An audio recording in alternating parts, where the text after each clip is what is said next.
Suasana permainan semakin mencekam. Darah memenuhi area permainan, sementara para pemain yang sedang menunggu giliran diliputi rasa takut luar biasa. Dalam permainan kedua ini, tampaknya lebih banyak pemain yang lolos ke babak selanjutnya. Tim Gi-hun mendapatkan giliran terakhir, sehingga tidak ada pemain lain yang menonton mereka. Awalnya, mereka berhasil melewati lempar batu dan gongi dengan lancar.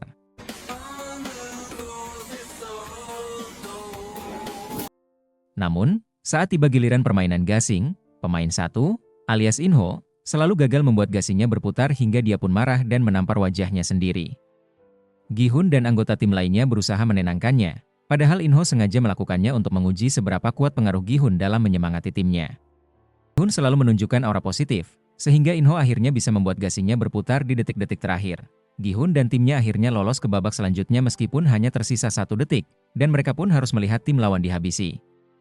Keberhasilan tim Gi-hun membuat para peserta yang tersisa merasa tak senang, karena hadiah uang yang mereka terima tidak bertambah banyak. Hanya satu orang yang bahagia, yaitu Myongja, seorang lansia yang berjuang di Squid Game bersama putranya, Yongsik.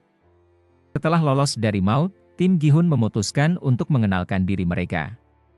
Inho, yang memiliki misi terselubung, rupanya berbohong tentang nama aslinya dan mengaku sebagai Yong-il. Inho sempat terdiam saat mendengar nama itu, karena mengingatkannya pada kakek tua yang selalu ia lindungi di permainan sebelumnya. Namun, Gi-hun menepis ingatannya itu dan tanpa mencurigai Inho lebih lanjut. Sementara itu, penjaga nomor 11, alias Noul, dilecehkan dan diancam oleh 2 penjaga lain di kamarnya, karena ia tidak mau bekerja sama untuk membiarkan pemain tereliminasi dalam keadaan hidup. Saking keras kepalanya, Noul tidak disukai oleh sesama penjaga, hingga mereka pun bekerja sama untuk menghapus rekaman CCTV. Ketika penjaga memasuki ruangan pemain dan mengumumkan jumlah uang yang berhasil mereka kumpulkan selama 2 babak ini, ternyata jumlahnya tidak sampai 100 juta won. Jika dibagi ke seluruh peserta yang tersisa, sebagian besar dari mereka mengeluh karena merasa jumlahnya tidak cukup. Mereka pun menginginkan pengumpulan suara lagi untuk menentukan apakah permainan akan terus berlanjut. Lagi-lagi, Gi-hun mulai berkampanye agar para pemain memilih tanda X untuk mengakhiri permainan ini, namun Inho lebih dulu berorasi dan dengan lantang berpura-pura tidak setuju jika permainan terus berlanjut, padahal, sebenarnya tindakan Inho sama persis dengan tindakan Il-nam, pemain 01, di permainan sebelumnya. Namun, tidak ada yang curiga mengenai siapa Inho yang mengaku sebagai Yong-il. Hanya sedikit pemain yang mengubah keputusan mereka setelah orasi dari Inho. Bahkan beberapa pemain yang tamak mulai mempengaruhi pemain lain untuk melanjutkan permainan dengan iming-iming hadiah lebih besar setelah babak selanjutnya, tanpa memikirkan risiko kehilangan nyawa. Ketegangan pun memuncak saat para pemain mulai berdebat tentang kelanjutan permainan. Beberapa orang juga saling mengkhianati, seperti Yongsik yang awalnya berjanji akan memilih tanda X di depan ibunya, namun justru memilih tanda O saat pemungutan suara. Gi-hun pun mulai putus asa melihat hasil akhir pemungutan suara yang lebih banyak memilih tanda O. Ia tak tahu lagi bagaimana caranya menghentikan permainan itu karena semua rencananya sudah gagal sejak awal. Gi-hun tampak tidak pernah tidur saat malam tiba. Bahkan malam itu, ia meminta teman-temannya tidur di bawah ranjang besi karena khawatir pemain yang serakah akan menghabisi mereka saat tidur. Inho berpura-pura meragukan ucapan Gi-hun, sehingga membuat Jungbae dan yang lain terpengaruh, menganggap Gi-hun terlalu mengada-ada. Namun, pada akhirnya, ia menaruh kasurnya di bawah ranjang karena tidak tega melihat Gi-hun yang selalu tampak cemas dan penuh rasa bersalah. Saat jam tidur, Gi-hun tetap terjaga karena ia ingin melindungi teman satu timnya. Ditemani oleh Jungbae, mereka mengobrol tentang masa lalu mereka, bagaimana mereka bisa terjerat hutang dan terlibat banyak masalah setelah dipecat dari pabrik tempat mereka bekerja. Jungbae pun merasa terheran-heran mengapa Gi-hun tidak memilih untuk hidup dengan uang hadiah sebanyak 45 miliar won. Bagaimana mungkin Gi-hun bisa hidup tenang setelah melihat banyak orang terbunuh dalam permainan, bahkan sahabat terdekatnya sejak kecil pun meninggal di pangkuannya? Gi-hun bertekad untuk membubarkan permainan itu dan menolak menjadi kuda pacuan orang kaya yang selalu mempermainkan orang miskin seperti mereka. Diam-diam, Inho yang pura-pura terlelap ikut mendengarkan obrolan Gi-hun dan Jungbae dengan tatapan menerawang, seolah-olah ia mengerti mengapa Gi-hun bisa memenangkan Squid Game 3 tahun silam. Sementara itu, saat cuaca mulai cerah, Junho dan Wosuk kembali menyisir lautan untuk mencari keberadaan Gi-hun. Mereka berbagi tugas untuk berlayar ke utara dan barat daya bersama orang-orang bayaran yang semuanya adalah mantan marinir. Junho khawatir karena permainan sudah berlangsung selama 3 hari, artinya sudah banyak nyawa melayang, dan ia semakin bertekad untuk menemukan pulau tempat Squid Game berlangsung. Usai para peserta bangun di pagi hari, mereka langsung digiring ke area permainan ketiga. Tema permainan kali ini adalah membaur, yang ternyata sangat berbeda dengan permainan yang pernah Gi-hun mainkan sebelumnya. Ia pun tidak memiliki gambaran tentang permainan ini. Dalam Squid Game kali ini, para pemain diminta naik ke piringan besar yang berputar dan mereka harus menggandeng tim sesuai dengan angka yang disebutkan oleh master permainan. Jika master menyebut angka 4, pemain harus berangkulan dengan 4 orang dalam satu tim. Begitu juga ketika master menyebut angka ganjil, mereka harus membentuk tim dengan jumlah yang sesuai.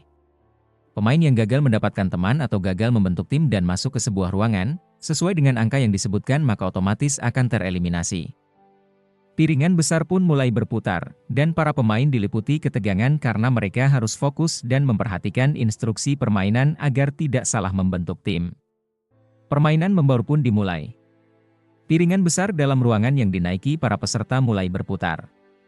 Master lalu menyebutkan angka, dan mereka harus membentuk tim serta masuk ke ruangan yang sudah disediakan dalam waktu 2 menit. Ketegangan semakin memuncak ketika angka yang disebutkan master semakin kecil, yang mengharuskan mereka memilih sekaligus merelakan orang-orang terdekat mereka sejak awal permainan. Beberapa pemain bahkan melihat teman dekat mereka dihabisi di depan mata karena gagal mendapatkan tim dan bergabung di dalam ruangan. Episode 06, Gi-hun berkali-kali hampir gagal mendapatkan tim dan bahkan merelakan timnya untuk masuk ruangan duluan, sementara ia mencari peserta lain untuk memenuhi syarat permainan. Namun, In-ho selalu bertindak seperti pahlawan dengan menyuruh Gi-hun bergabung dengan tim yang sudah ada, sementara ia pergi mencari tim baru. In-ho berusaha menunjukkan dirinya sebagai orang baik yang berada di pihak Gi-hun, padahal sebenarnya ia memiliki misi tersembunyi yang mungkin tidak akan pernah diketahui oleh Gi-hun dan teman-temannya. Pada babak terakhir, peserta diminta untuk membentuk tim yang terdiri dari 2 orang. Sementara jumlah pemain hanya ada 50. Artinya, hanya 100 orang yang akan selamat dalam permainan tersebut. Para pemain pun berebut untuk mendapatkan ruangan terlebih dahulu, termasuk Jumbai dan In-ho. Saat itulah Jumbai melihat sisi lain dari In-ho, yang tidak segan-segan menghabisi pemain lain demi memenuhi jumlah tim. Jumbai pun merasa cemas dan tidak tenang setelah melihat sikap In-ho yang begitu kejam. Ia ingin memberitahu teman-temannya, termasuk Gi-hun, tetapi selalu tidak sempat. Setelah permainan berakhir, beberapa pemain menyimpan dendam kepada sesama karena ada yang ditinggalkan begitu saja saat membentuk tim. Tentu saja, hal tersebut sudah diperhitungkan oleh pembuat permainan untuk menimbulkan perselisihan dan pertengkaran. Yang akan menjadi hiburan tersendiri bagi orang-orang kaya yang menonton permainan itu. Mereka menunggu pengumuman jumlah hadiah dan pemungutan suara. Gi-hun berencana membujuk peserta lain yang sebelumnya memilih tanda O agar beralih memilih tanda X. Namun, In-ho melarangnya karena menurutnya hal itu hanya akan memicu pertengkaran dan keributan. Gi-hun dan In-ho pun berdebat untuk mempertahankan pendapat masing-masing, hingga Jumbai dan yang lainnya berusaha menghentikan keduanya. Jumlah hadiah yang akan diterima masing-masing peserta sebenarnya sudah mencapai 200 juta won. Bagi sebagian orang, uang tersebut sudah lebih dari cukup untuk memulai hidup baru. Namun, bagi pemain yang tamak, uang itu masih terasa kurang, sehingga mereka ingin melanjutkan permainan hingga hadiahnya bertambah menjadi miliaran won. Saat pemungutan suara berlangsung, Jumbai berkali-kali ingin memberitahu Gi-hun tentang sikap In-ho yang tega menghabisi pemain lain di depan matanya, namun ia tidak sempat memberitahu karena suasana sangat gaduh dan menegangkan. Beberapa orang yang sebelumnya memilih untuk melanjutkan permainan kini beralih menolak karena mereka tak sanggup lagi melihat teman dekat mereka yang dihabisi. Namun, tak sedikit juga yang berubah pikiran menjadi setuju karena mereka dibutakan oleh uang. Kali ini, Gi-hun tak bisa memprovokasi pemain lain untuk menolak permainan karena para penjaga mengancam dan tidak akan mentoleransi jika ada pemain yang mengganggu sesi pemungutan suara. Suasana pun berlangsung sangat tegang, dengan masing-masing tim harap-harap cemas saat satu persatu pemain maju untuk menentukan pilihan mereka. Ketika ada yang menekan bel sesuai pilihan mereka, satu tim akan bersorak, hingga suasana gaduh pun tak bisa dihindari. Setelah suasana tegang itu berakhir, hasil yang diperoleh adalah seri, dan pemain diberi waktu semalam untuk memikirkan keputusan mereka pada keesokan harinya. Junho dan timnya berhasil mendeteksi sebuah pulau mencurigakan dan memantaunya menggunakan drone. Mereka mendarat di pulau tersebut dan menemukan sebuah pintu di antara semak belukar yang tampaknya mengarah ke ruangan bawah tanah. Salah satu anggota tim membuka pintu tersebut, namun ternyata pintu itu adalah bom yang langsung meledak, menewaskan seorang anggota tim Junho dan melukai satu anggota tim lainnya. Kapten Park, yang tidak ikut mendarat dan mengawasi dari atas kapal, tampak mencurigakan. Dengan keras, ia meminta Junho untuk menghentikan pencarian dengan alasan anggota mereka perlu dibawa ke rumah sakit. Namun, Junho tak mudah berubah pikiran dan tetap melanjutkan pencarian mereka. Saat makan malam, para pemain yang memilih untuk menolak permainan berusaha mempengaruhi tim yang setuju agar berubah pikiran. Namun, mereka menolak dan malah berkata kasar, yang memicu pertengkaran. Gi-hun sudah menduga bahwa para pemain akan saling menghabisi di malam itu, karena perdebatan antara yang menolak dan yang setuju tak berujung.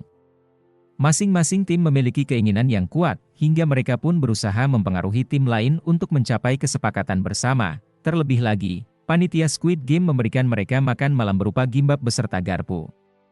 Semua tahu bahwa garpu tersebut bisa dijadikan senjata oleh para pemain, entah untuk membela diri atau untuk menghabisi sesama pemain. Dugaan itu terbukti benar ketika seorang pemain bernama Thanos, yang berada di tim yang setuju, berusaha mempengaruhi tim yang menolak. Namun, pria itu tak berani melawan hingga seorang pemain lain yang sejak awal berseteru dengan Thanos datang membelanya. Perdebatan antara Thanos dan pemain tersebut memicu pertengkaran dengan pemain lainnya di dalam toilet. Mereka saling baku hantam untuk membela pendapat masing-masing. Dalam situasi yang terpojok dan nyaris tak berdaya, seorang pemain yang dicekik oleh Thanos akhirnya menggunakan garpu sebagai alat untuk melindungi diri. Tegangan malam itu semakin memuncak karena dipastikan banyak pemain yang akan terbunuh, mengingat mereka sengaja dipersenjatai oleh tim Squid Game untuk membuat permainan semakin seru. Beberapa pemain bertengkar di toilet, dan kematian mereka membuat hadiah permainan semakin bertambah. Sisa pemain dari tim yang setuju mulai merencanakan strategi untuk menyerang tim yang menolak. Saat lampu dipadamkan, Gi-hun sudah tahu hal ini akan terjadi, sehingga ia menyusun strategi untuk melawan para penjaga. Gi-hun tidak ingin terlibat dalam pertarungan, dan lebih memilih mengorbankan beberapa teman untuk melawan balik tim Squid Game yang telah mempermainkan nyawa banyak orang. Inho, yang tampak serius mendengarkan rencana Gi-hun, hanya berpikir bahwa Gi-hun hanyalah sampah yang sok pahlawan dengan tingkah lakunya yang heroik. Sementara itu, di tengah hujan deras, kapal yang membawa tim Junho dan Wosuk berkelok karena kerasnya ombak, membangunkan salah satu anggota tim. Tanpa sengaja, anggota tersebut memergoki Kapten Park sedang mengutak-atik drone, yang menimbulkan kecurigaan. Awalnya, Kapten Park mengelak, tetapi saat anggota tim itu lengah, ia berusaha menusuk dan mendorongnya ke laut, menimbulkan suara ribut yang membangunkan Wosuk. Sayangnya, Wosuk tertipu oleh kebohongan Kapten Park, sehingga tidak menyadari bahwa salah satu anggota timnya telah menghilang.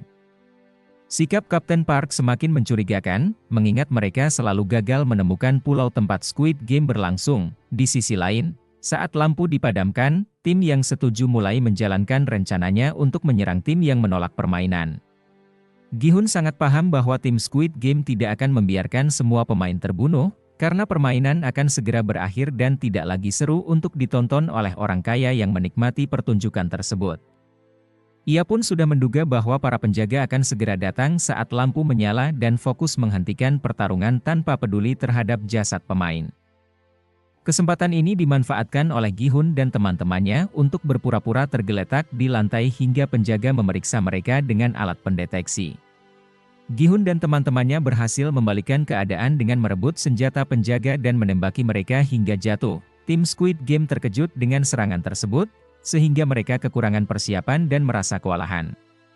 Salah satu penjaga yang tersisa disandera oleh Gi-hun dan teman-temannya untuk dijadikan penunjuk arah ke ruang kendali. Tujuan utama Gi-hun bukanlah menghabisi banyak orang, melainkan untuk menghentikan permainan itu selamanya dan bertemu dengan pemimpin serta pembuat permainan untuk membuat perhitungan. Gi-hun pun meminta teman-temannya untuk mengambil semua senjata penjaga dan pelurunya yang tergantung di ikat pinggang mereka. Lalu menawarkan kepada siapa saja yang ingin ikut bertarung bersama mereka. Sayangnya, beberapa pemain menolak untuk ikut karena tidak ingin mengambil risiko mati konyol. Mereka lebih memilih untuk menunggu di ruangan hingga ada hasil yang pasti, baik dari tim Gi-hun maupun tim Squid Game. Dalam perjalanan menuju ruang kendali dengan salah satu penjaga yang disandera sebagai penunjuk arah, Gi-hun dan teman-temannya merusak beberapa CCTV agar pengawas tidak bisa melihat pergerakan mereka. Meskipun pengawas tidak bingung mengatur strategi, karena jumlah penjaga yang bersenjata jauh lebih banyak dibanding jumlah pemain yang memberontak, di tengah jalan, penjaga yang disandra itu turut tertembak. Setelah mengetahui Inho adalah frontman, banyak penjaga dikerahkan untuk menghalangi Gi-hun menuju ruang kendali, sehingga baku tembak pun tidak terelakkan. Gi-hun baru menyadari bahwa di saku penjaga masih ada satu selongsong peluru lagi. Gi-hun dan Jung-bae berencana untuk maju bersama menuju ruang kendali, mengikuti jalan yang sebelumnya ditunjukkan oleh seorang penjaga. Sementara itu, Inho dan yang lainnya terjebak di tengah jalan, berlindung di balik tembok sambil terus beradu tembak dengan para penjaga di sisi berseberangan. Sayangnya, amunisi mereka semakin menipis, sehingga mau tak mau, salah satu dari mereka harus kembali ke ruangan pemain untuk mengambil amunisi yang masih tersisa di saku para penjaga. Seorang pemain bernama Deo merasa gemetar dan ketakutan melihat beberapa temannya terjatuh karena tertembak. Darah mereka menggenang di lantai. Deo pun menawarkan diri untuk kembali mengambil magazin, meskipun ia tak yakin harus terus bertarung atau menyerah dan mengikuti jalannya permainan. Setibanya di ruangan, Deo berhasil membawa banyak magazin. Namun ia batal kembali ke area pertarungan dan memilih kembali ke dalam asrama karena merasa sangat ketakutan. Sekujur tubuhnya gemetar hingga ia hanya bisa duduk meringkuk di atas ranjang. Hal ini membuat semua pemain yang tersisa di sana bertanya-tanya apa yang sebenarnya terjadi di luar sana. Sementara itu, Inho mengajak dua teman lainnya untuk naik dan menyusul Gi-hun dan Jung-bae. Gi-hun belum berhasil menembus ruang kendali karena terlibat baku tembak dengan beberapa penjaga, hingga amunisinya mulai menipis. Inho yang berhasil menyusul Gi-hun kemudian menawarkan diri untuk menyerang penjaga dari arah belakang karena ia menemukan jalan lain. Gi-hun yang naif percaya saja dengan ucapan Inho dan bahkan memberikan sisa magazinnya. Inho pun tersenyum samar melihat tingkah Gi-hun yang sok pahlawan, semakin mantap untuk segera mengakhiri permainan dengan cara yang tidak terduga. Dengan siasat liciknya, Inho menghabisi dua teman Gi-hun yang berjalan bersamanya dan menghubungi Gi-hun lewat HT, seolah-olah ia tertembak. Setelah memberikan instruksi kepada pengawas, Inho yang kini kembali menjadi frontman mendatangi Gi-hun dan Jung-bae yang mengintai di balik tembok. Mereka telah kehabisan amunisi, sehingga tak ada pilihan lain selain menyerah. Dengan sikapnya yang arogan, frontman menembak Jung-bae tepat di depan mata Gi-hun sebagai bentuk hukuman atas tindakannya yang sok heroik dengan memprovokasi para pemain untuk memberontak. Gi-hun pun berteriak frustasi, tak menyangka jika bukan dirinya yang akan terbunuh, melainkan sahabat yang selama ini selalu mendukungnya. Lagi dan lagi, Gi-hun harus mengalami kehilangan orang yang ia sayangi di depan matanya, ditambah dengan ketidakberdayanya menghadapi kebengisan orang-orang yang mengurus Squid Game. Pemberontakan mereka pun telah berakhir di area Squid Game. Mampukah mereka menghancurkan permainan mengerikan itu untuk selama-lamanya? Nantikan season selanjutnya di tahun depan.